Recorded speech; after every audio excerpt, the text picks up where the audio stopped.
Good news, everyone! My new box of metals has arrived.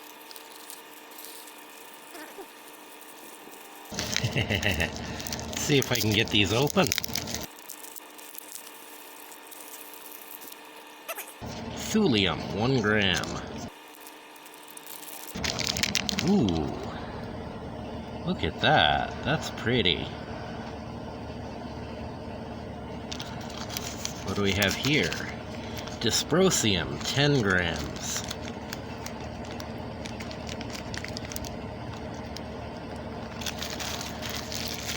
So in this one I should have 20 grams of samarium. In a little baggie. Yep, samarium, 20 grams. Well, those are neat looking. I so wish these were eligible for my table, but again, these are from eBay. Really nice samples, though.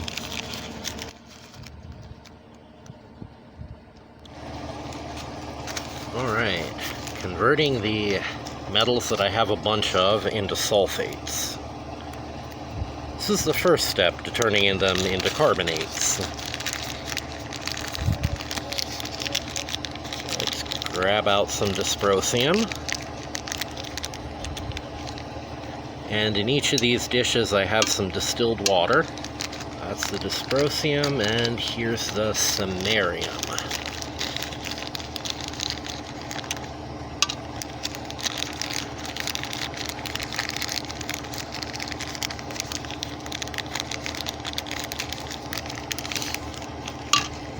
Okay. Neither of those are anywhere near as reactive as the europium was, which started fizzing like mad when it touched water. So let's add a couple of drops of sulfuric acid to each of these. There we go, some nice fizzing action.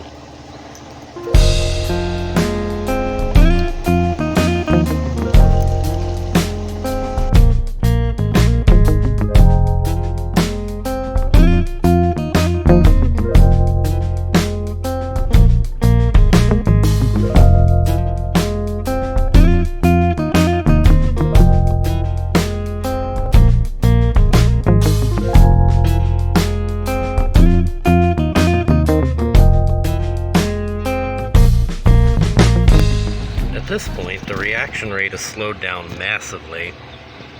The metals appear to have some kind of passivation layer over them.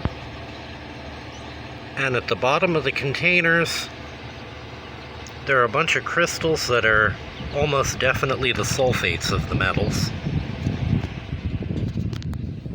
At this point, the reaction has pretty much stopped. So I'm going to pour the liquids from each of these off into a new container.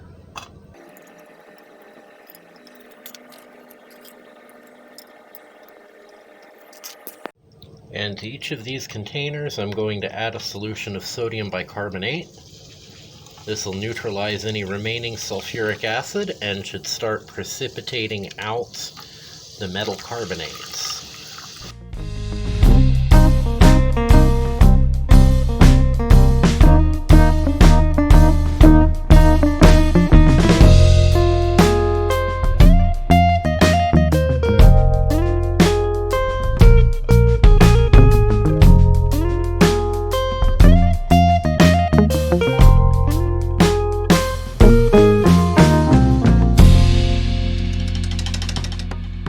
Okay, I'll be back when these are precipitated. So the carbonates have precipitated, and I've poured off the excess water, and then I added water, stirred it up, let it settle, poured off the excess about 7 times already, and that's to wash out the sodium sulfate and any excess sodium bicarbonate. So now I'm going to give these a stir, And I'm going to dip the ceramic test pieces into them to coat them in a thin layer of carbonate. Just make sure it's thoroughly stirred and that all the carbonate is well suspended in the water.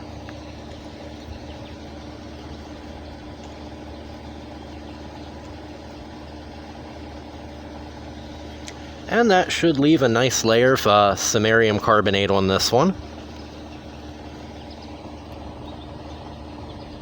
Hopefully. Yeah, as the water's starting to absorb, I can see the samarium carbonate on here. Good.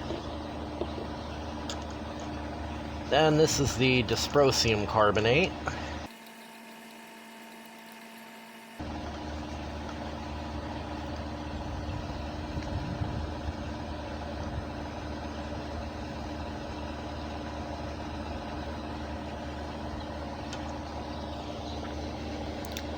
And as that starts to dry, you can see the layer of carbonate on here. I'm going to add a little to this corner here, though. There we go. Okay, that's a bit heavy there, but it'll do.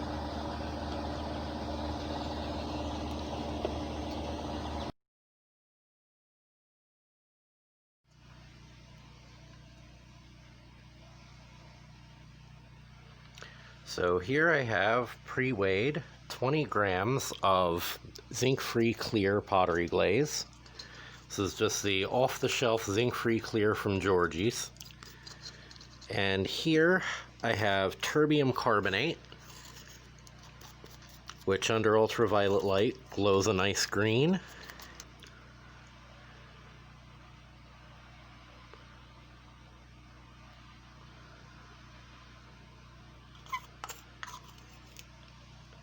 Okay, considering how light and fluffy this is, I think I'm going to put in about half a gram of this.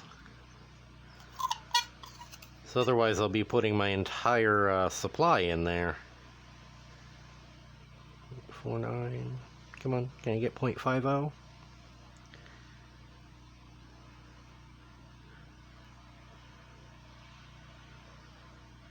Oops. Okay, there we go.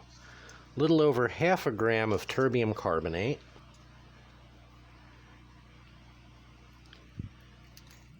And now I'm going to stir this in to try to make a terbium-based glaze. The easy way. The hard way is to get all of the ingredients that actually make the clear glaze, mix them dry, ball mill them, and then add water. I'm noticing as I stir the carbonate in, there are bubbles. So I'm wondering if some component of the glaze is acidic.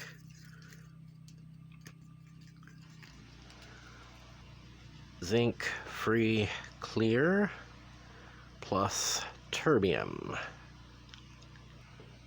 Here it is, the zinc-free clear plus 2 grams of europium carbonate. Another 20 grams of zinc-free clear.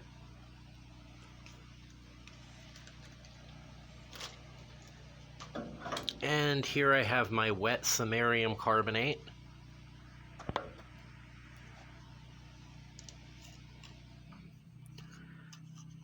Which has settled out pretty well. Since this is full of water, well, let's see what half a spoonful of this weighs. Half a gram, gram and a half, 2.5 grams.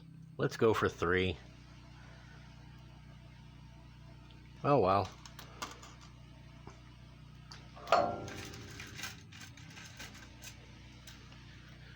For the moment, this is nowhere near an exact science. Let's stir this up and see if this one bubbles.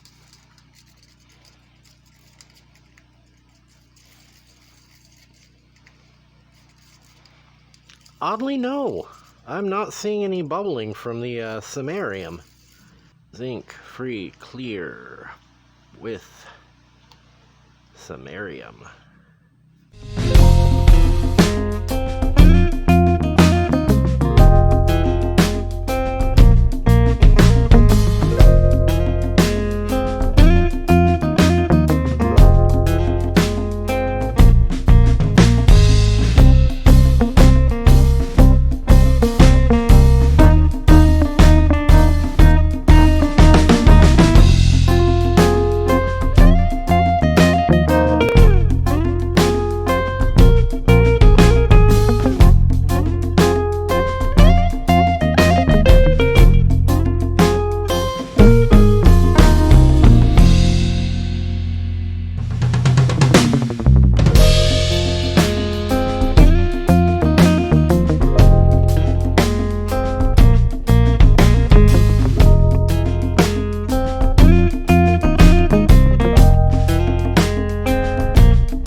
There's the test mushroom for actual lanthanide infused glazes. And that's going to go into the kiln, and we'll see what happens when it comes out.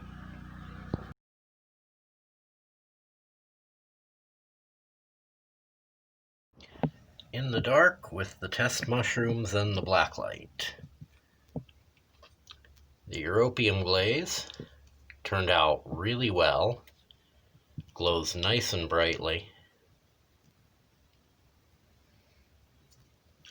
The terbium glaze, I only put about half a gram of terbium carbonate in this, and it's not nearly enough. It glows, but it's not very bright. Dysprosium oxide with clear glaze over it does a whole lot of nothing. Samarium carbonate with clear glaze over it. It glows okay.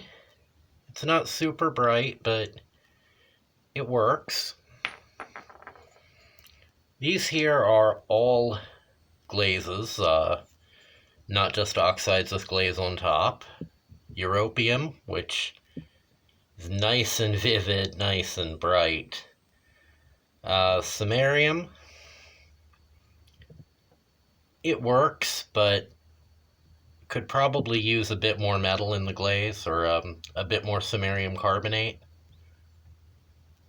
Terbium, like on the test piece, it works, but it really needs more terbium in it.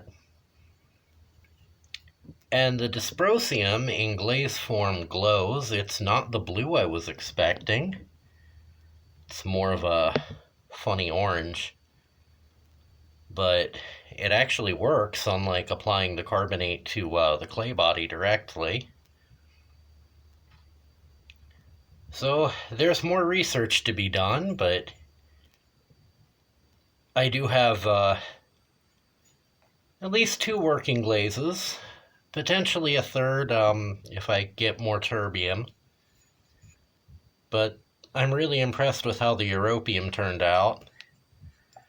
Let me show you something though. If I click on a 405 nanometer LED blacklight, the europium just goes nuts.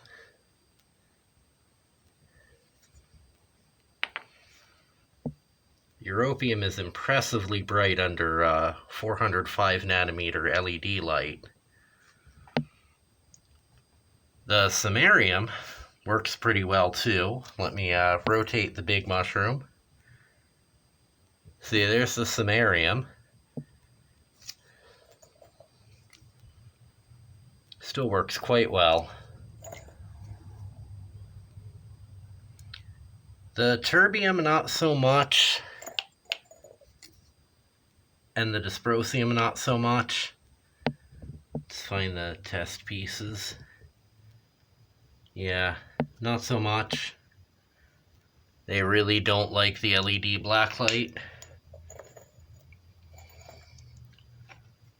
But europium and samarium work really well with the 405 nanometer LED.